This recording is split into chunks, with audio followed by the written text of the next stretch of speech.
안녕하세요. 반갑습니다. 비트코인 뉴스 팡입니다. 2019년 3월 4일 월요일자 기사 정리해 보도록 하겠습니다. 여러분들 도움이 되신다면 좋아요, 구독, 댓글 달아주시면 정말 감사하겠고요.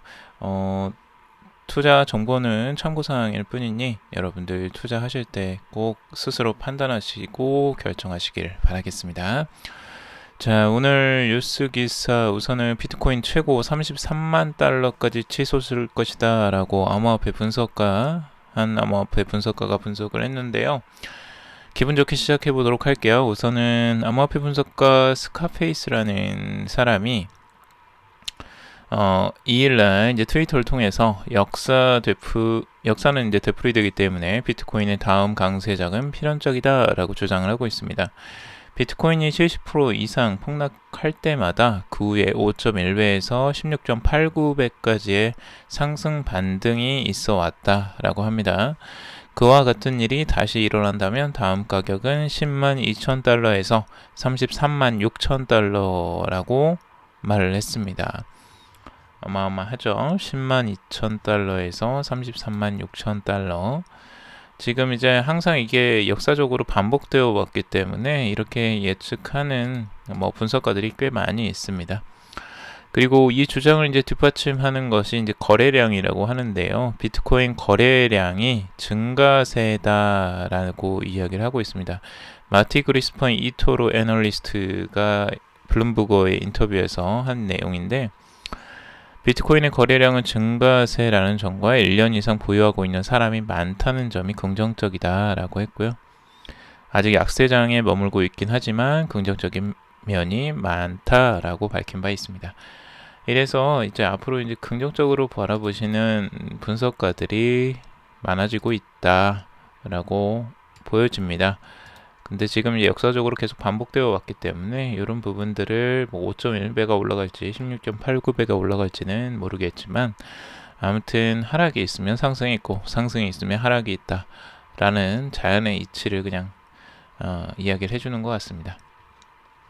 자, 그리고 중요하다고 할 수 있을지 모르겠지만 우선 리플의 XRP를 비판하는 그 언저의 기사가 나왔는데요. 지금 리플 비즈니스 모델 본질은 펌프 앤 덤프 사기다라고 이야기가 나왔습니다. 여기는 이제 그 포브스의 기고자 제이슨 블룸버그가 쓴 기사인데요. 리플 비즈니스의 본질은 펌프 앤 덤프, 그러니까 자산 가격을 허위 정보로 띄운 뒤 팔아치우는 사기 수법이다라고 지적을 했습니다. 이와 관련해서 다양한 실제 이유를 대고 있는데요. 리플이 수십여 개 고객이 있다고 주장하지만 이는 대부분 고객이 아닌 파트너이다 라고, 그리고 파트너사를 확보하기 위해 비용을 지불하는 리플렛 엑셀레이터 프로그램을 운영 중이다 라고 이야기를 하고 있습니다. 리플렛 엑셀러레이터라는 프로그램을 활용해서 파트너사를 확보하기 위해 비용을 지불한다. 이게 나쁜 건지는 정확히 모르겠어요. 이런 것을 이제 주장하는 것에 대해서 이유가 좀 타당하지는 않는 것 같아요. 파트너사가 많아지면 그 고객사가 당연히 많아지는 건데, 이 수십여 개 고객이 있다고 주장을 하는 게 그게 좀 이상하고요. 그리고 리플의 유동성은 가격 변동성을 위해 국경 간 결제에 쓸모가 없다라고 하는데, 이 가격 변동성하고 국경 간 결제하고는 상관이 없이 실제 결제가 되고 있습니다.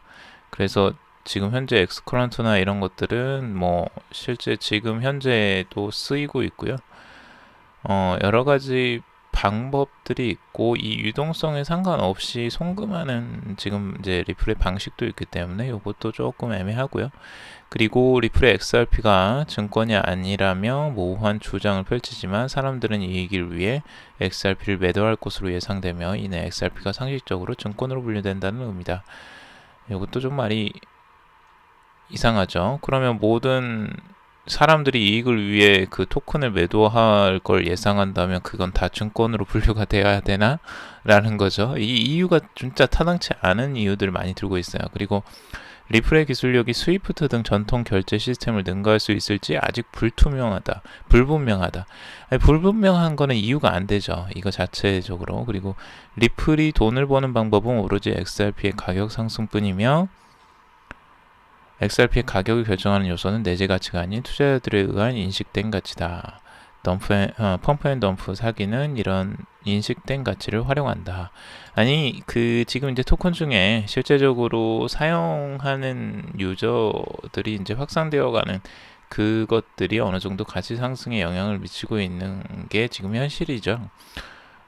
그 가치를 판단하는 요소가 내재적인 가치를 정확하게 판단할 수 있는, 우리가 주식처럼 뭐 수익을 바로바로 내주는 이런 형식이 아니기 때문에 그 내재 가치는 어떤 코인도 그 실제적으로 파악하기가 지금은 어려운 시점입니다. 그러니까 다른 코인들도 당연히 가지고 있는 한계나 그런 부분들을 지금 지적하고 있는 건데, 이 사람이 왜 이렇게 이제 이 제이슨 블럼버그가 왜 이렇게 이걸 그 리플을 안 좋게 지금 평가를 하느냐, 요걸 봤을 때 그 이유는 예전에 이제 제이슨 블룸버그는 앞서서 JPM 코인을 소개하는 칼럼을 썼어요.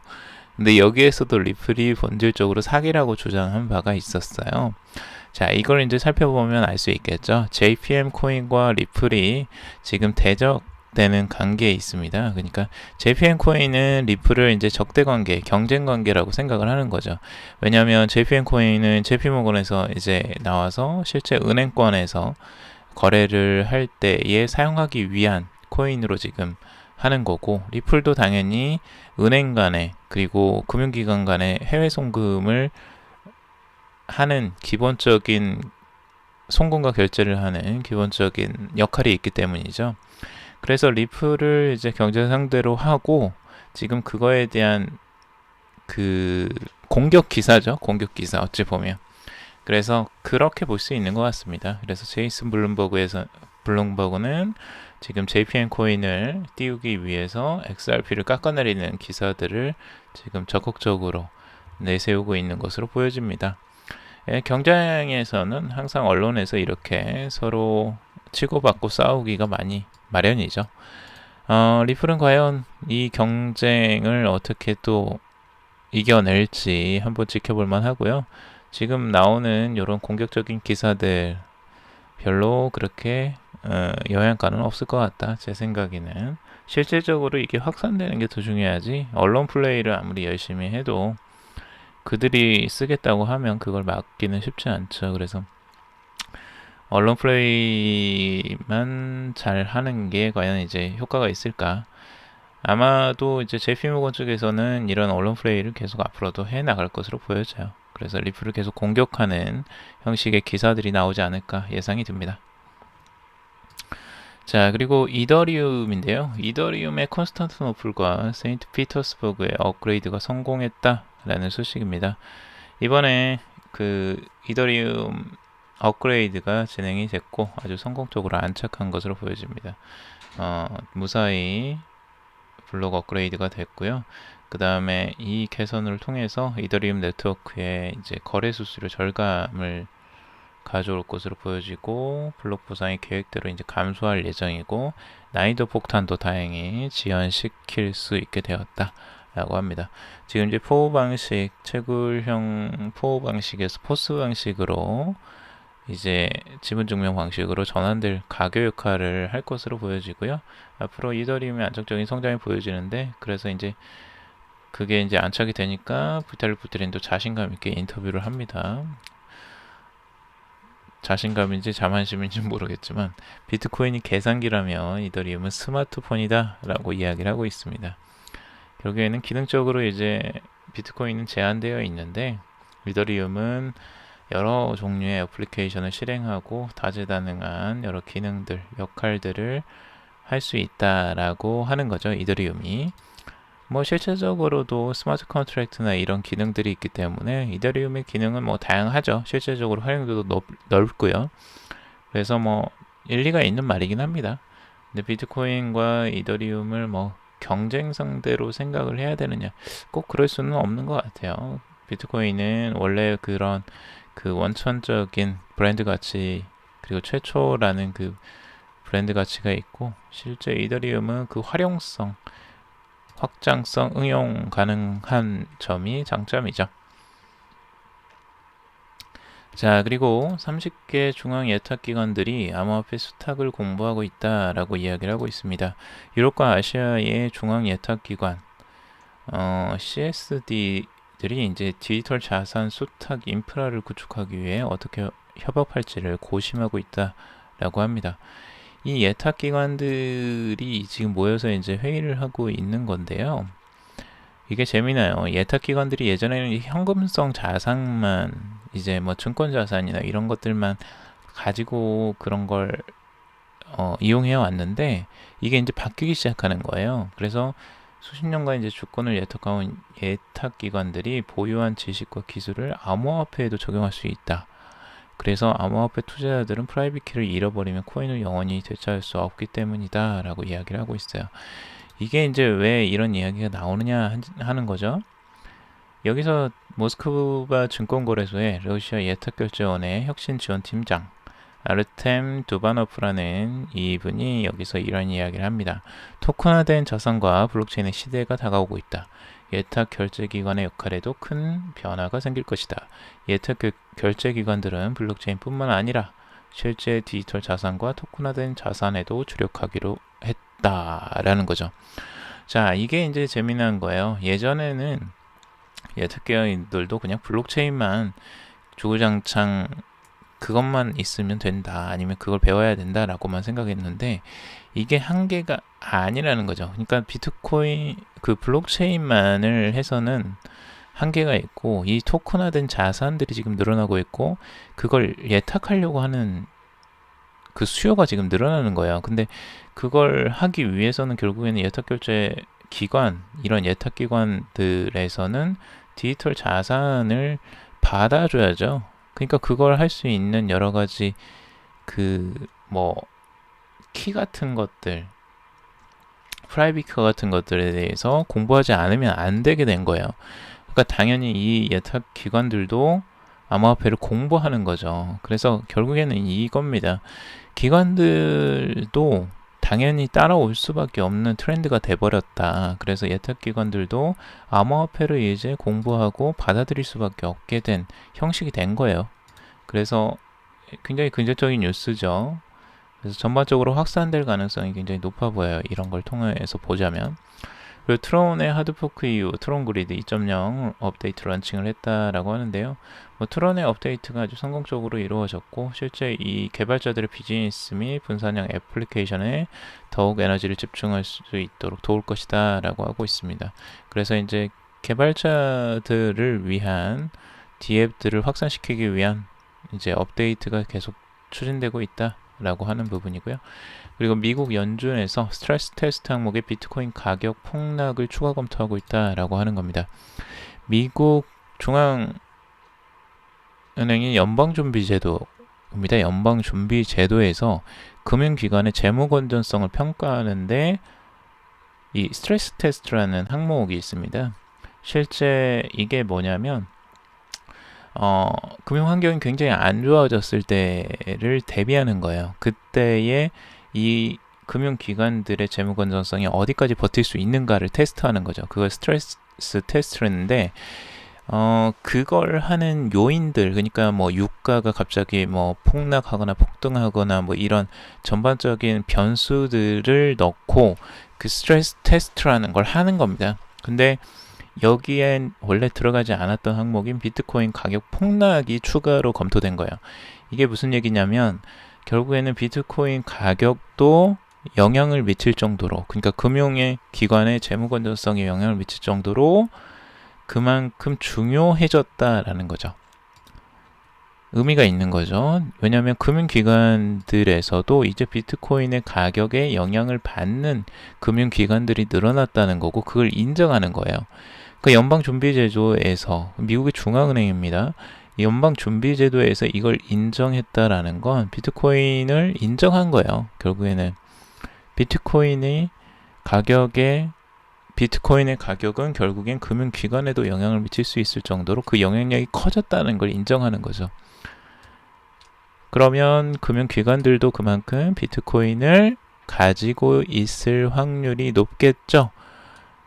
그러니까 이게 생각을 해보시면 비트코인 가격 폭락이 왜 금융기관에 영향을 미치냐 이거예요.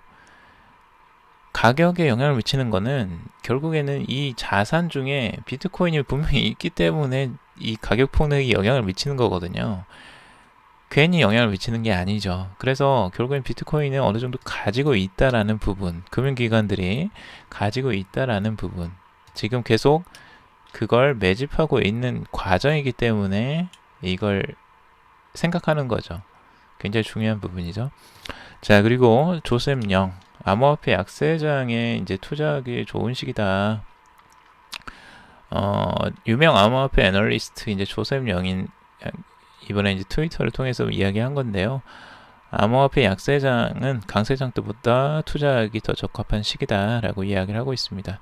가격 그 이유에 대해서 네 가지를 들고 있는데 가격 밸류에이션이 보다 합리적이다. 그리고 지속적으로 발전하고 있는 프로젝트를 선별 가능하고요. 적자 생존, 강한 프로젝트만이 살아남는다. 여기서 이제 살아남는 프로젝트가 결국엔 강한 거죠. 그리고 이번 약세장에서 살아남은 프로젝트는 다음 약세장에서도 견딜 수 있다라고 이야기를 하고 있습니다. 그래서 이제 투자하기 좋은 시기다라고 이야기하고 있는 거죠. 와이즈 레이팅스에서 페이스북 4개월 내에 FB 코인을 출시하겠다라고 전망을 하고 있습니다. 글로벌 신용평가사인 와이즈 레이팅스에서 이제 공식 트위터 계정을 통해서 페이스북은 현재 왓츠앱, 인스타그램, 페이스북 메신저 등을 위한 암호화폐를 개발하고 있다라고 이야기를 하고 있습니다. 저번에 뉴욕타임스에서도 아마 기사가 나왔을 거예요. 근데 기사가 지금 계속 이렇게 계속 나오고 있어요. 지금 이렇게 이야기를 계속 하는 거 보니까 뭔가 지금 느낌이 오죠. 페이스북 FB 코인, 페이스북에 이제 약자를 따서 이렇게 이름을 붙인 것 같은데 이 이름일지는 모르겠어요. 그리고 향후 4개월 내에 출시될 것이다. 기간까지 출시를 전망하고 있습니다. 이게 진짜 정보가 있어서 이렇게 이야기를 하는지 아닌지는 그건 뭐 정확하지는 않습니다. 근데 우선은 계속 페이스북 코인이 나올 것이다를 암시하고 있습니다. 보통은 출시 전에 이렇게 암시하는 경우가 굉장히 많거든요. 이거는 시장에 지금 그걸 테스트하기 위해서 그런 거예요. 보통은. 그러니까 나오기 전에 시장이 어떻게 반응하느냐를 먼저 체크하기 위해서 이렇게 언론에 슬쩍슬쩍 흘리는 경우가 있습니다. 근데 이게 이제 그런 케이스인지는 한번 두고 볼만 하겠죠. 4개월 내에 출시될 것이라고 하니까 페이스북 코인이 정말 나오는 건지, 나온다면 어떤 파장을 일으킬지 궁금하네요. 근데 이제 여기서는 와이스 레이팅즈는 좀 부정적으로 평가를 하고 있어요. FB 코인은 JP모건이 출시한 JPM 코인과 이름만 다른 암호화폐 같다라고 이야기를 하고 있죠.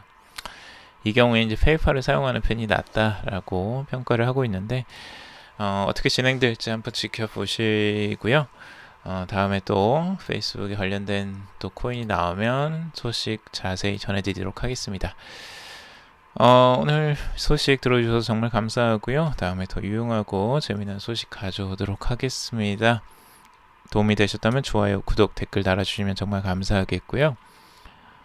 투자는 여러분들 스스로 꼭 판단하시고 결정하시길 바라겠습니다. 들어주셔서 정말 감사합니다.